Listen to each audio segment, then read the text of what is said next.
जय हिंद दोस्तों। आज समझिएगा कि इंडिया विक्स क्या होता है। अभी यहाँ पर विक्स से मतलब लगाने वाला विक्स नहीं है। इंडिया विक्स एक इंडेक्स है, जैसे मैंने आपको बताया था सेंसेक्स और निफ्टी 50 दोनों इंडेक्स हैं। ऐसे ही बैंक निफ्टी एक इंडेक्स है, ऐसे ही इंडिया विक्स भी एक इंडेक्स है। और ये इंडिया विक्स जो है, ये आपको मार्केट का मूड बताता है कि मार्केट अप ट्रेंड में है या डाउन डाउन ट्रेंड में है, या मार्केट क्या करने वाली है, उसका मूड कैसा होने वाला है, ये आपको पहले ही इंडिकेट करता है। ये एक इंडिकेटर की तरह से काम करता है। अभी देखिए, कुछ नए ट्रेडर्स होते हैं ना, तो वो मार्केट में आते हैं, वो सोच समझ कर जो है पैसा भी लगाते हैं, इन्वेस्ट करते हैं, लेकिन उनको बड़ा भारी सा नुकसान झेलना पड़ जाता है। क्यों? क्योंकि वो इंडिया विक्स को नहीं जानते। अब इंडिया विक्स एक्चुअल में है क्या? देखिए, इंडिया विक्स जो है उसका शॉर्ट फॉर्म है और फुल फॉर्म है वॉलेटिलिटी इंडेक्स। अब वॉलेटिलिटी का मतलब आप सभी जानते हैं, उतार चढ़ाव। तो मार्केट में कितना उतार चढ़ाव आने वाला है, उसको ये इंडेक्स आपको पहले से ही शो करता है कि हाँ, इतना उतार चढ़ाव मार्केट में हो सकता है। तो ये जो होता है ना, मार्केट के नेचर को बताता है, एक्सपेक्ट करता है और एग्जामिन करता है मार्केट के नेचर को।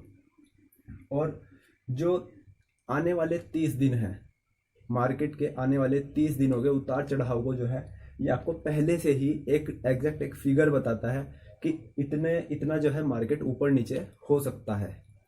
तो आई होप कि आप समझे होंगे कि इंडिया विक्स क्या होता है। अभी इसको कैलकुलेट कैसे करते हैं वो देखिए। इंडिया विक्स जो है आपको मार्केट का ग्राफ पहले से ही बता देता है, और उसके लिए वो कुछ सर्टेन क्रेडेंशियल्स को जो है फॉलो करता है, और आपको एग्जैक्ट वैल्यू आपको ला के देता है, एग्जैक्ट रिजल्ट आपको देता है। और उसके लिए वो एक मॉडल का यूज़ करता है। लेकिन उससे पहले समझिए कि वो इंडिया विक्स जो है वो कैलकुलेट किस चीज़ में किया जाता है। देखिए, इंडिया विक्स जो है वो परसेंटेज में कैलकुलेट किया जाता है।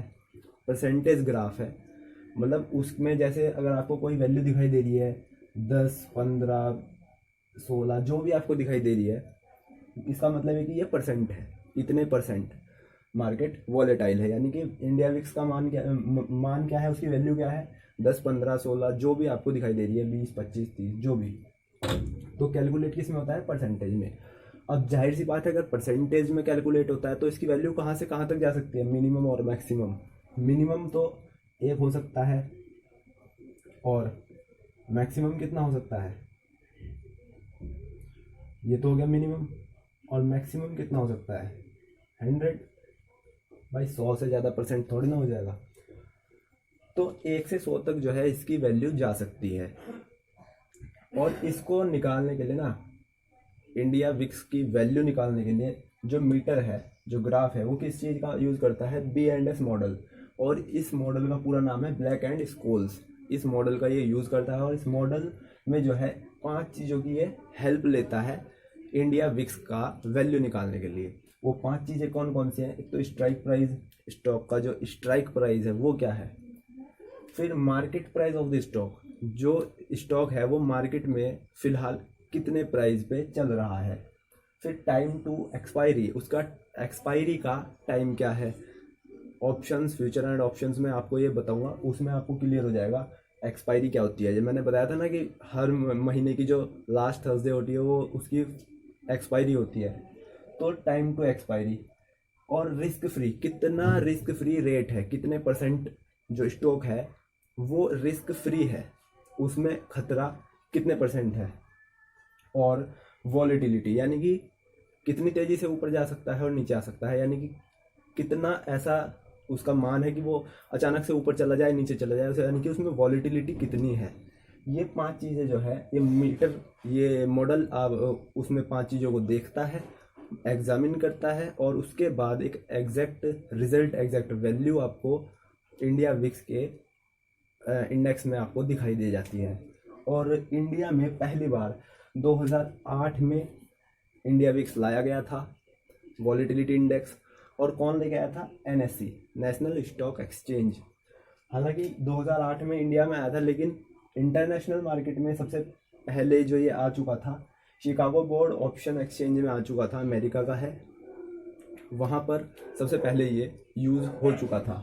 तो इसको बोलते हैं इंडिया वॉलेटिलिटी इंडेक्स। आप इसको कैसे समझ सकते हैं? अभी आप इसको ऐसे समझ सकते हैं मोटा मोटा कि विक्स का मान जितना ज़्यादा हाई है, जैसे एक बात से समझिए, जैसे मैं आपको कोई बात बता रहा हूँ, ठीक है, और आप बोलते हो कि भाई तेरी बात में कितनी सच्चाई है, तो मैं बोलता हूँ कि भाई 100% सच्ची है बात, तो आपको क्या चीज़ दिखाई दे जाएगी? हाँ भाई, बात में दम है, बात में दम है, यानी कि मजबूती है।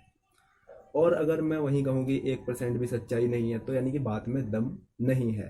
तो ऐसे ही यहाँ पर होता है कि अगर विक्स का मान या विक्स का वैल्यू जो है वो काफ़ी ज़्यादा है, तो यानी कि मार्केट स्टेबल नहीं है, मार्केट में दम नहीं है, मार्केट जो है कभी भी उसकी वॉलेटिलिटी जो है बहुत ज़्यादा है, वो कभी भी गिर सकता है, कभी भी उठ सकता है बहुत तेज़ी से। और जितना ज़्यादा जो है विक्स का मान कम है, मार्केट उतना ही ज़्यादा स्टेबल रहेगा। ये चीज़ आप समझ सकते हो। देखिए नॉर्मली जो विक्स का वैल्यू होता है ना, विक्स का वैल्यू होता है भैया 15, मिनिमम 15 जो है इसको स्टेबल मान के चलते हैं कि 15 जो है नॉर्मली रहता ही रहता है। और 15 अगर आपका विक्स का वैल्यू है तो आप समझिए कि मार्केट स्टेबल है। यहाँ पर आप ना तो ये डाउन ट्रेंड में है ना अप ट्रेंड में है, नॉर्मल स्टेबल है। आप ट्रेड कर सकते हो, पैसा कमा सकते हो, आप पैसा इन्वेस्ट करके पैसा अच्छा खासा कमा पाओगे। लेकिन अगर यही वैसे नॉर्मली ये 12 से जो है 35 तक जो है जाता है आता है, ये चलता रहता है। तो नॉर्मली जो माना जाता है, बिल्कुल नॉर्मल और सेफ माना जाता है, वो है 15 इसकी वैल्यू। लेकिन चलती रहती है इतनी, और वैसे 1 से 100 तक भी जा सकती है। अभी तक जो है हाईएस्ट गया है 90 और मिनिमम आया है 8। इसको बोलते हैं आउटलाइनर। जब ये इतना ज़्यादा चला जाता है तो इसको आउटलाइनर बोलते हैं। ये तो क्योंकि ये तो बहुत ज़्यादा आगे चला गया ना, तो यहाँ पर जो है मार्केट बिल्कुल भी स्टेबल नहीं रहता। अभी आप खुद ही सोचिए कि मार्केट में विक्स का मान चला गया ज़्यादा। वैसे अभी तक क्या होता आया है, जब भी विक्स का मान ऊपर गया है तो मार्केट हमेशा ही डाउन आया है, और विक्स का जो वैल्यू है वो अगर नीचे आया है तो मार्केट अपने आप ही अप ट्रेंड में गया है। ऐसा अभी तक हुआ है। लेकिन देखिए आपको जो है ना, अपनी जो स्टॉक की विक्स है वो आपको खुद कैलकुलेट करना होगा, क्योंकि देखिए विक्स जो है एक इंडेक्स है। जैसे निफ्टी बैंक का वो हो गया आपका इंडेक्स, और आपका एनएससी हो गया, नेशनल स्टॉक एक्सचेंज का ये जो निफ्टी हो गया, और सेंसेक्स हो गया।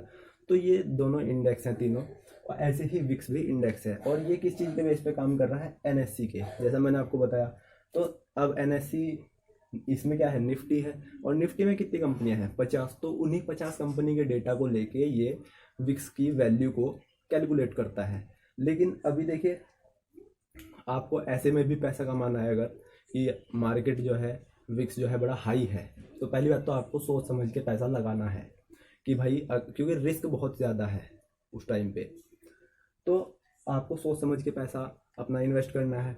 और इसमें जो है 50 कंपनियां हैं, तो 50 कंपनियों के डेटे के हिसाब से ही आपको एक फिगर दे रहा है, एक वैल्यू दे रहा है। तो आपको कैसे अपने स्टॉक की विक्स जो है कैलकुलेट करेंगे? वो इन 5 चीज़ों से करेंगे। अब आपका कोई स्टॉक है वो निफ्टी में नहीं है, उससे बाहर है, तो आप कैसे कैलकुलेट करोगे? इन 5 चीज़ों को देखिए।